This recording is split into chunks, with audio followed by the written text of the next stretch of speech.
अपने वस्त्रों को उतार करके स्नान बना रही थी और उसी समय इनके मिलने वाले सत्संगी अगस्त, अंगिरा, अरे वही सातों ऋषि जो थे भोले बाबा को मिलने के लिए आए।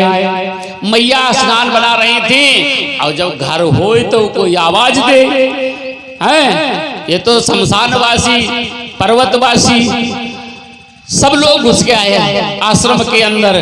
तो मैया ने देखा, बड़ी लज्जा आ गई। तब तक इनकी निगाह पड़ गई, अरे मैया तो स्नान बना रही हैं। तो ये सब लौट करके नर नारायण के यहाँ चले गए।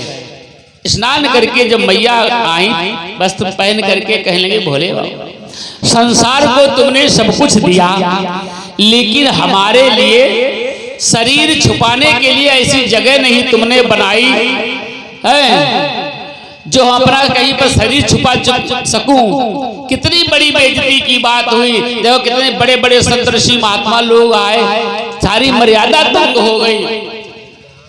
भोले बाबा कहने लगे, तुमने हमसे कहा क्यों नहीं? अरे तुम एक छप्पर की बात कर रही हो, हम बताओ सोने का महल तुम्हें बनवाए थे, कल बनवाई हो कब? और कुछ बाकी रही वो कब बनवाई हो? कह भोले बाबा ने तुरंत विश्वकर्मा का आवाहन किया, विश्वकर्मा का ध्यान किया। विश्वकर्मा प्रकट हुए, हाथ जोड़कर कहने लगे, भोलेनाथ हमें क्यों याद किया है? भोलेनाथ कहने लगे, बेटा तुम्हारी मैया जो हैं ये घर के लिए परेशान हैं, ऐसा करो इनके लिए एक योजन लंबा चौड़ा सोने का महल बना दो। कहाँ चक्करों पर हो मोरंग सीमेंट के, सोने का बना। कहने की बस देर, सोने का भव्य महल तैयार हो गया, जिसमें रहने की, सोने की, खाने की, पीने की, टहलने की, घूमने की सारी व्यवस्था है। सुंदर महल बन करके तैयार हो गया। भोले बाबा कहने लगे, देखो तुम्हारा महल तैयार है। पार्वती ने उठाओ झोरा डंडा, कहीं चलो। कहीं नहीं, नया नया घर बनवाया है, कोई पंडित बुला लो निमसार से, है एक गृह प्रवेश तो करवाए दो, है जब तक गृह पूजन नहीं होता है तब तक घर में रहना अच्छा नहीं माना जाता है। कर फिर बुलवाए लो। और उस समय पंडित था रावण। तो भोले बाबा से मैया कहने लगी कि रावण को बुला ले, तुम्हारा शिष्य है, दक्षिण थोड़ी पड़ी है। कहीं हाँ बुलाए लो। ध्यान किया भोले बाबा ने, दशानन प्रकट हो गया। हाँ गुरुदेव क्या आज्ञा है? भोलेनाथ कहने लगे, तुम्हारी मैया ने ये घर बनवाया है, तुम इसका ग्रह पूजन करवा दो, गृह प्रवेश कर। रावण ने सुंदर गृह प्रवेश करवाया, चलने लगा। तो फिर पार्वती मैया ने कहा, उठाया अपना झोला डंडा, कहीं चलो। कि नहीं अभी ना आए। कहा जब तक ब्राह्मण को आचार्य दक्षिणा नहीं दी जाती है तब तक कोई कार्य सफल नहीं होता है। कुछ दक्षिणा तो दे दो, कुछ दक्षिणा तो दे दो। तो कहने लगी दे दो। भोले बाबा कहने लगे, अगर हम दी वो तो तुम कहियो ज्यादा दे दे, ऐसे तुम्हें दे दे। तो मैया पार्वती कहने लगी, बेटा मांग लो, क्या तुम्हारी दक्षिणा है?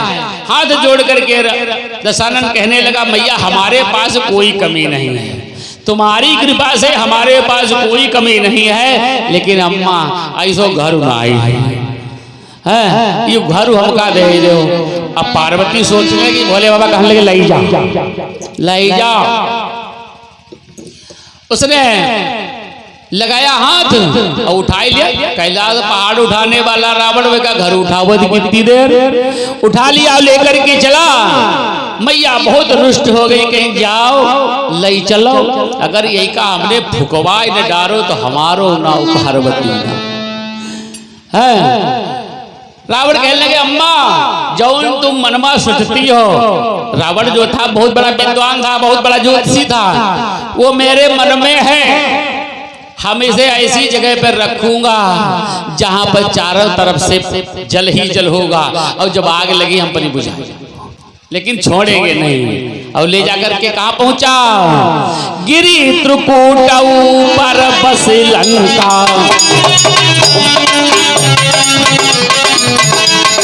गिरी त्रिकूट पर बस लंका, और तहारा रावण साजय शंका, तहारा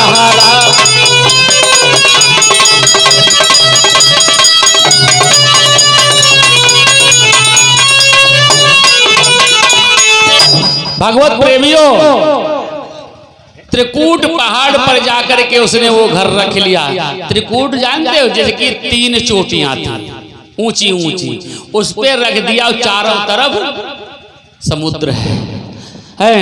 भगवान राम सीता के लिए लंका नहीं गए। ये 3 चोटियां काहे की थी? एक हाथी की हड्डियों की है, एक कछुआ की हड्डियों की, एक चोटी है 60,000 ऋषियों की हड्डियों की, जो भगवान का रास्ता देख रहे हैं। इसलिए उनको भी कल्याण करने के लिए परमात्मा लंका गया है। लेकिन ये कथा बहुत विस्तार से है, वहीं पर आ जाओ। बोल गोविंद भगवान की जय। भगवत प्रेमियों, अब पार्वती मैया बिना घर की फिर रह गई, तो कहने लगी घरों को दक्षिणा मत दो यार। अरे कि रहीमा का दूसरों बनवा दी, वो दूसरा भी बनवा देंगे। कहीं दूसरों बनवा दो, दूसरों पंडित लीजिए है। जब तुम घरों ही दान करते हो, हमको घर की जरूरत नहीं। भोले बाबा कहने लगे ठीक, हम इतनी जगह को, जितनी जगह है इतनी जगह को श्राप दे रहा हूं, इसमें कोई अगर पुरुष प्रवेश करेगा वो नारी हो जाएगा, नारी हो जाएगा। और स्त्री में कोई शर्म की बात नहीं होती। तुम चाहे नहाओ और चाहे खेलो, चाहे कुछ करो। हाँ। पार्वती कहने लगी तुमने फिर नशेड़ी वाली बात करी है। देखो, नशेड़ी आदमी का मेंटली बैलेंस डाउन हो जाता है, उसको होश नहीं रहता हम क्या कहते हैं और क्या करते हैं। कहीं काहे, कहीं यो बताओ, तुमने श्राप दे दिया कि इस जगह में जो पुरुष प्रवेश करेगा वो नारी हो जाएगा।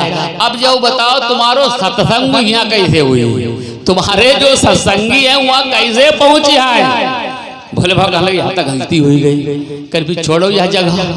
उसी दिन से भोले बाबा उस अंबिका वन को छोड़ करके कैलाश पहाड़ पर रहने लगे।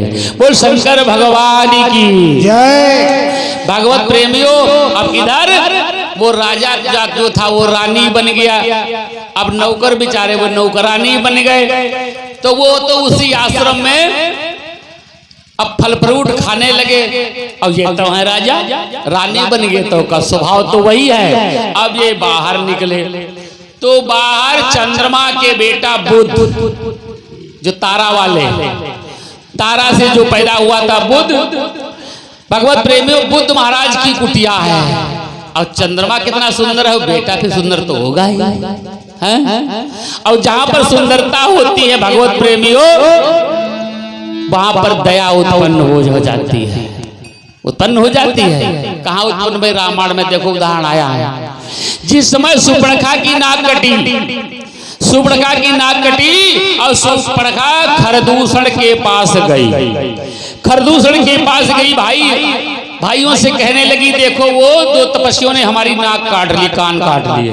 कहा ठीक, हमारे देश में राक्षस नहीं थे, ये 3 रावण के सेनापति